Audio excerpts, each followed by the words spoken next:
ইহুদিরা হযরত ওমর রাদিয়াল্লাহু তাআলা আনহুকে যে 4টি প্রশ্ন করে বিপদে ফেলার চেষ্টা করেছিল। হযরত ওমর রাদিয়াল্লাহু তাআলা আনহু ছিলেন তৎকালীন আরবের গুটি কয়েক শিক্ষিত লোকদের মধ্যে অন্যতম। সমগ্র আরবে স্বল্প যে কয়জন লোক অক্ষর জ্ঞানের অধিকারী ছিলেন, হযরত ওমর রাদিয়াল্লাহু তাআলা আনহু ছিলেন তাদের মধ্যেই একজন। ইসলামী খেলাফতের তখন স্বর্ণযুগ চলছে। ইসলামের এই বিজয়কে থামাতে একের পর এক কূটকৌশল সাজাতে ব্যস্ত ইহুদিরা। তেমনি এক অপকৌশলের অংশ হিসেবে কয়েকজন ইহুদি ধর্মযাজক হযরত ওমর রাদিয়াল্লাহু তাআলা আনহুর দরবারে এলেন। তারা খলিফা ওমর রাদিয়াল্লাহু তাআলা আনহুকে প্রস্তাব দিলেন যে তারা 4টি প্রশ্ন করবে।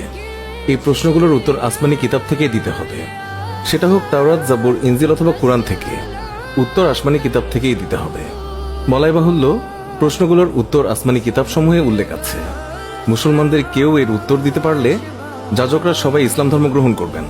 কিন্তু যদি কেউই প্রশ্নগুলোর উত্তর দিতে না পারেন, তবে যাজকরা ইসলামী খেলাফতের সর্বত্র এই পরাজয়ের কথা ছড়িয়ে দেবে, যার পরিণতিতে ইসলামী খেলাফতের ভাবমর্যাদা চরম সংকটের সম্মুখীন হবে। হযরত ওমর রাদিয়াল্লাহু তাআলা আনহু তাদের শর্তে রাজি হলেন। তারা 4টি প্রশ্ন করল। প্রথম প্রশ্ন, দুজন যমজ ভাই যারা একসঙ্গে জন্মগ্রহণ করে এবং পরবর্তীতে একই সঙ্গে মারা যায়, কিন্তু তাদের উভয়ের বয়সের মধ্যে 100 বছরের পার্থক্য।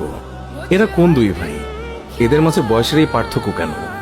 দ্বিতীয় প্রশ্ন, পৃথিবীতে এমন একটি স্থান যেখানে সূর্যের কিরণ মাত্র একবারই পড়েছিল। এর আগে কখনো সেখানে সূর্যের আলো পড়েনি, ভবিষ্যতেও পড়বে না। কোন জায়গায় এটি? তৃতীয় প্রশ্ন, একটি কবর, এর ভেতরে একটি লাশ। কিন্তু কথা হলো, এই কবরেরও প্রাণ আছে, তার ভেতরকার লাশটিরও প্রাণ আছে। ওই কবরটি লাশকে নিয়ে ঘুরে বেড়ায়। একসময় লাশটি কবর থেকে বের হয়ে আসে, তো সেটি কোন কবর এবং কোন লাশ? চতুর্থ প্রশ্ন, একটি কারাগারের ভিতরে একজন বন্দী আছেন। সেখানে বন্দীটি কোনো প্রকার শ্বাস প্রশ্বাস নিতে না পারলেও দিব্যি বেঁচে থাকে। এটি কোন কারাগার? আর বন্দীটিই বা কে? হযরত ওমর রাদিয়াল্লাহু তাআলা আনহু এই বিচিত্র প্রশ্নগুলো শুনে প্রখ্যাত সাহাবী হযরত আব্দুল্লাহ ইবনে মাসউদকে ডেকে পাঠালেন। তিনি ছিলেন আসমানি কিতাবসমূহের গবেষক এবং বিশারদ, বিজ্ঞ ফাকিহ এবং মুফাসসিরে কুরআন। হযরত ইবনে মাসউদ খলিফার কাছ থেকে প্রশ্নগুলো মনোযোগ দিয়ে শুনলেন। শুনে বললেন, আমিরুল মুমিনিন, আপনি কোনো চিন্তা করবেন না, তারা এখনই তাদের উত্তর পেয়ে যাবে। অতঃপর তিনি উত্তর দিতে শুরু করলেন। প্রথম প্রশ্নটি হচ্ছে, যমজ দুই ভাই যারা একসঙ্গে জন্মগ্রহণ করে এবং পরবর্তীতে একই সঙ্গে মারা যায়, কিন্তু তাদের উভয়ের বয়সের মধ্যে 100 বছরের পার্থক্য। এরা কোন দুই ভাই? এদের মাঝে বয়সের এই পার্থক্য কেন? প্রথম প্রশ্নের উত্তর হচ্ছে, এই দুই ভাই হলেন ইহুদিদেরই নবী হযরত উজাইর আলাইহিস সালাম এবং ওনার ভাই। তারা দুজন একই সঙ্গে জন্মগ্রহণ করেন। একদিন উজাইর আলাইহিস সালাম এক জনমানবহীন প্রান্তর অতিক্রম করছিলেন, যেখানে নেই কোনো মানুষ, নেই কোনো প্রাণ।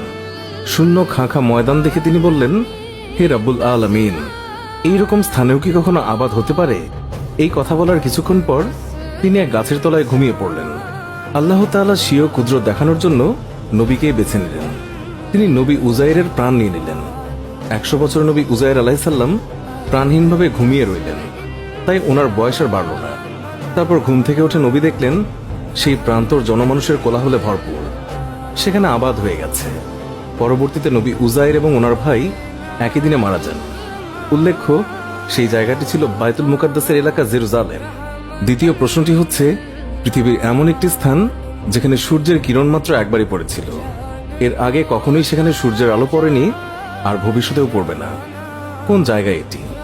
দ্বিতীয় প্রশ্নের উত্তর হচ্ছে, সেই স্থানটি হচ্ছে নীল নদের উপরে ভেসে ওঠা রাস্তা। বনি ইসরায়েলদের নিয়ে নীল নদ পার হবার সময় যখন হযরত মুসা আলাইহিস সালাম পানিতে তার লাঠি দ্বারা আঘাত করেছিলেন, তখন আল্লাহ পাকের কুদরতে পানির উপরে 12টি রাস্তা ভেসে ওঠে। পরবর্তীতে ফেরাউন এবং তার দলবল নীল নদ পার হতে গেলে রাস্তাটি ডুবে যায়। এই রাস্তাটিতেই মাত্র একবার সূর্যের কিরণ পতিত হয়েছিল, আর ওই রাস্তাটি আর কখনো ভাসবে না, আর কখনো আলোও পড়বে না। তৃতীয় প্রশ্নটি হচ্ছে, একটি কবর, তার ভেতরে একটি লাশ। কিন্তু কথা হলো, এই কবরেরও প্রাণ আছে, তার ভেতরকার লাশটিরও প্রাণ আছে। ওই কবরটি লাশকে নিয়ে ঘুরে বেড়ায়। একসময় লাশটি কবর থেকে বের হয়ে আসে, তো এটি কোন কবর এবং কোন লাশ?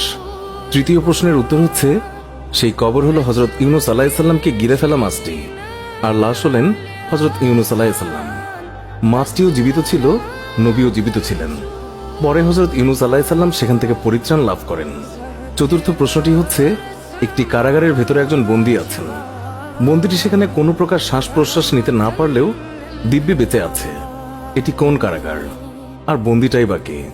চতুর্থ প্রশ্নের উত্তর হচ্ছে, সেই বন্দীটি হচ্ছে মায়ের গর্ভে থাকা বাচ্চা। মায়ের গর্ভে থাকা শিশুটি কোনো প্রকার শ্বাস প্রশ্বাস নিতে না পারলেও আল্লাহ তাআলার অসীম দয়ায় সুস্থভাবে বেঁচে থাকে। আমিরুল মুমিনিন হযরত ওমর আলাইহিস সালাম হযরত আব্দুল্লাহ ইবনে মাসউদের উত্তর শুনে অত্যন্ত আনন্দিত হলেন। তার জ্ঞানের গভীরতার প্রশংসা করলেন। আর ইসলামী খেলাফতের মানমর্যাদা ধুলোয় মিশিয়ে দেওয়ার আকাঙ্ক্ষায় আসা পাদ্রীরা এই উত্তর শুনে সত্যিই চমকে গেল। লজ্জায় তাদের মাথা নত হয়ে গেল। কুরআনিক জ্ঞানের অসীমতায় অভিভূত হয়ে তারা সবাই হযরত ওমর আলাইহিস সালামের হাতে ইসলাম কবুল করলেন। আমিন। সুপ্রিয় দর্শক, এই ছিল আমাদের আজকের ভিডিও। আমাদের এই ভিডিওটি নিয়ে মন্তব্য জানাতে কমেন্ট করতে ভুলবেন না। দেখা হবে পরবর্তী ভিডিওতে। এখনকার মতো বিদায় জানাচ্ছি। ধন্যবাদ সবাইকে।